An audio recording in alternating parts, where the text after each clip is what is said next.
Aldi Agustino, Hadir. Ananta Wiratama, Ansari Firdaus, Azharul Aska, Chandra Erlangga, Bapak Rizky, Hadir. Fadlila, hadir. Fahri Zainal, Haidar Iqbal, Juan Iqbal, Muhammad Hafiz Satria, Muhammad Azhar, Muhammad Khalid, Muhammad Ridho Rafi, Muhammad Ahmad, Muhammad Ahmad, Muhammad Ganis, Muhammad Jamaluddin Said, Muhammad Rama, Muhammad Yusuf, Nicholas Gali, Rafael Steve, Raska Alifani, Sakit. Kufail, Hadir. Wahyu Sabriansa, Yakla, Yohaini, yang nggak masuk berarti gua ya, Fadi sama Raska. Oke, setelah itu kalian buka bukunya halaman 34. Minggu kemarin kita mempelajari tentang apa?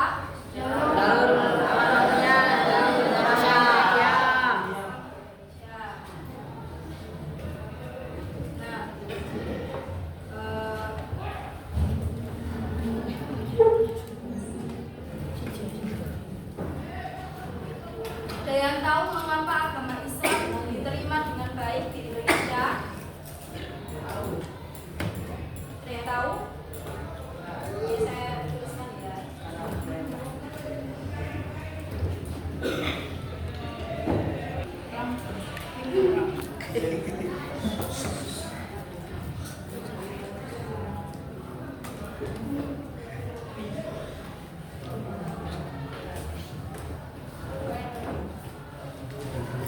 Yang pertama yaitu cara masuknya.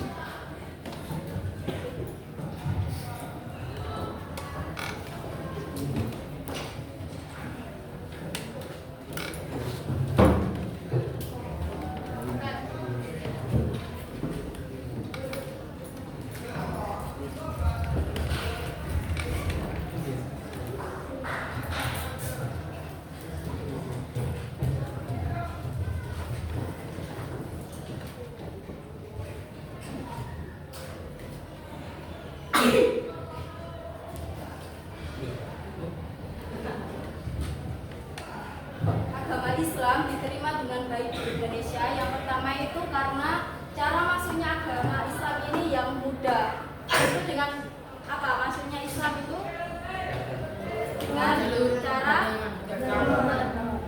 masuknya ya, syarat masuk agama Islam. Dengan membaca 2 kalimat syahadat. Terus yang kedua, ibadahnya yang sederhana, yaitu hanya kayak sholat, puasa, zakat, dan lain-lain. Terus yang ketiga yaitu agama Islam tidak mengenal kasta. Jadi siapapun boleh masuk agama Islam. Baik itu kaum ekonomi yang menengah sampai ke atas itu boleh untuk masuk ke agama Islam. Terus selanjutnya kita membahas tentang jalur-jalur masuknya Islam di Indonesia. Ada berapa? Ada 5. Apa saja?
Oke, yang pertama ada jalur perdagangan. Pada masuknya Islam di Indonesia lewat jalur perdagangan ini dimulai dari abad ke-7 sampai abad ke-16. Nah, pada saat itu para pedagang Muslim diantaranya yaitu pedagang dari Gujarat, Arab, Persia itu singgah berbulan-bulan di Indonesia. Mengapa mereka singgah berbulan-bulan di Indonesia? Mereka tahu? Karena mereka itu menunggu angin musim yang baik untuk mereka kembali berlayar. Jadi, mereka singgah berbulan-bulan di Indonesia. Nah, pada saat itu mereka membangun perkampungan kecil, yaitu bernama Pekojan. Pekojan itu perkampungan kecil yang dibangun oleh para pedagang Islam di Indonesia pada saat di Indonesia. Terus pada saat itu para pedagang Islam ini berinteraksi dengan baik pada raja-raja, para bangsawan, terus masyarakat yang ada di Indonesia. Nah, pada itu kesempatan itu mereka gunakan untuk menyebarkan ajaran agama Islam. Paham? Terus yang kedua adalah jalur perkawinan. Jalur perkawinan. Nah, jalur perkawinan ini merupakan cara dakwah yang paling mudah. Cara dakwah yang paling mudah. Karena pada saat itu banyak terjadi perkawinan antara para putri bangsawan dengan para pedagang Islam. Nah, salah satu syarat perkawinan tersebut itu adalah dengan mengucapkan 2 kalimat syahadat. Jadi otomatis para pengantin putri ini otomatis masuk agama Islam karena syaratnya yaitu syarat perkawinannya yaitu masuk agama Islam. Nah, setelah mereka kawin kan mereka mereka melahirkan anak-anaknya. Nah, anak-anak itu mengikuti ajaran kedua orang tuanya yaitu agama Islam. Terus yang ketiga, jalur pendidikan. Ada yang tahu bagaimana masuknya Islam lewat jalur pendidikan? Apa Mas? Pondok pesantren. Nah, pada saat itu jalur pendidikan ini dilakukan oleh para kiai, guru-guru agama, ulama dengan cara membangun pondok pesantren. Terus di situ di pondok pesantren itu para santri dididik dan diajarkan secara mendalam tentang ajaran agama Islam. Nah, setelah mereka lulus dari pondok pesantren, kan mereka otomatis kan pulang ke daerah asalnya. Nah, saat pulang ke daerah asalnya, para santri tersebut mengajarkan ajaran yang didapat di pondok pesantren itu diajarkan oleh masyarakat umum di daerahnya seperti tetangganya. Jadi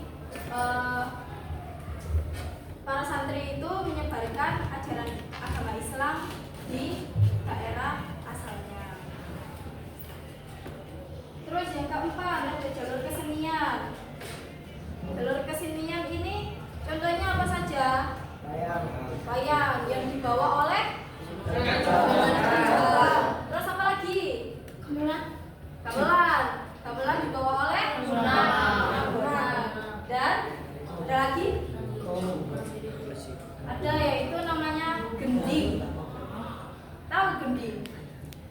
ini tuh lagu-lagu atau syair-syair yang berisikan tentang dasar-dasar agama Islam. Jadi para sunan tersebut itu mengajarkan lewat wayang, lewat gending, lewat apa tadi? Gamelan. Itu untuk menyebarkan ajaran agama Islam. Terus yang terakhir ada jalur politik. Jalur politik ini ada yang tahu gimana maksudnya lewat jalur politik? Ada yang tahu? Jalur politik? Nah, pada saat itu kan dapat terlihat dari ini Samudra Pasai yang menjadi kerajaan Islam pertama di Indonesia. Pada saat itu kan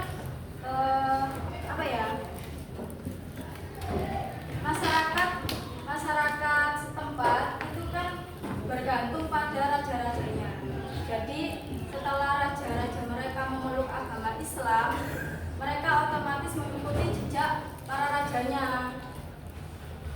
Tuh, jadi jalur politik ini bisa dikatakan bahwa kemenangan kerajaan Islam secara politik itu banyak menarik penduduk kerajaan yang bukan Muslim. Jadi kan setelah kerajaan Islam menang melawan kerajaan yang bukan Muslim, nah otomatis kerajaan bukan Muslim ini mengikuti kerajaan Islam tersebut. Oke, dari sini paham? Ada yang perlu ditanyakan? Ada yang perlu bertanya? Ada yang mau bertanya?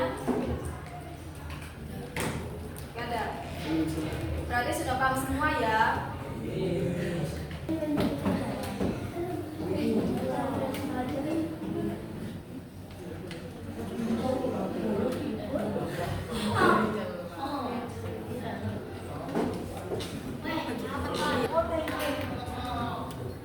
Nah, setelah kita mempelajari tentang jalur-jalur masuknya Islam di Indonesia, sekarang saya punya games. Gamesnya bernama Team Games Turnamen. Jadi kalian bermain secara kelompok. Nah, di sini ada 3 baris ya. Jadi kelompok 1 ini semua, terus kelompok 2 ini, dan kelompok 3 ini. Udah ya. Cara bermainnya yaitu di sini kan ada beberapa warna kan, beberapa lembar kertas. Nah, di sini ini ada pertanyaan. Pertanyaan yang harus kalian jawab. Nah, di sini kan pertanyaan, terus kalian menjawabnya di bawahnya itu. Jawabannya di bawahnya. Akan di bawahnya. Paham? Sekarang berdiri per kelompok.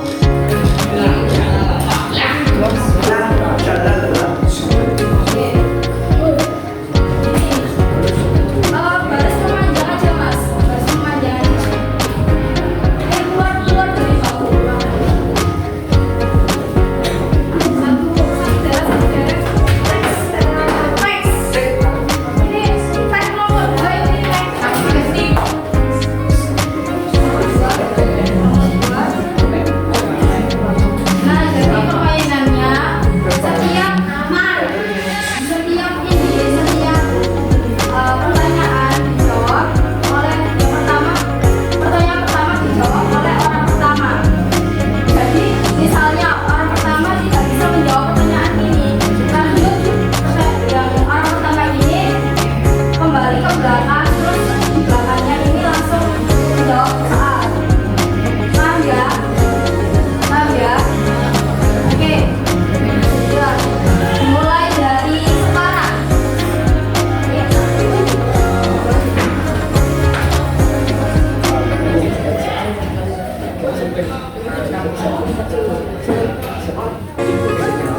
Bismillahirrahmanirrahim.